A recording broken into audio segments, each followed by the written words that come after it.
Hello friends, ఈరోజు big boss హౌస్లో జరిగిన నామినేషన్స్ గురించి స్వీట్ అండ్ షార్ట్గా తెలుసుకుందాం. ప్రాసెస్ ఏంటంటే, ఎలిమినేట్ అయిపోయిన కంటెస్టెంట్లను లోనకి పిలిపించి వాళ్ళకి 2 కత్తులు ఇచ్చి ఒక దాంతో వాళ్ళు నామినేట్ చేసేటట్టు కత్తిని వాళ్ళకి నచ్చిన వాళ్ళకి ఇచ్చి నామినేట్ చేయమని చెప్పేటట్టు పెట్టారు.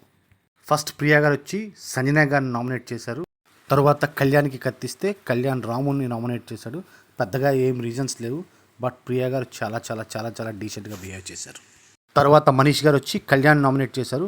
చాలా మంచి రీజన్తో నామినేట్ చేశారు. తర్వాత ఇమాన్యుల్ కత్తిస్తే ఆయన తనుజ గారికి నామినేట్ చేశారు. ఏదో అందరూ అంటున్నారు కాబట్టి నామినేట్ చేసినట్టున్నారు. ఫస్ట్ వీక్లో రాము గారిని కెప్టెన్ చేయమని ఆయన సైగ చేసి చెప్పారు.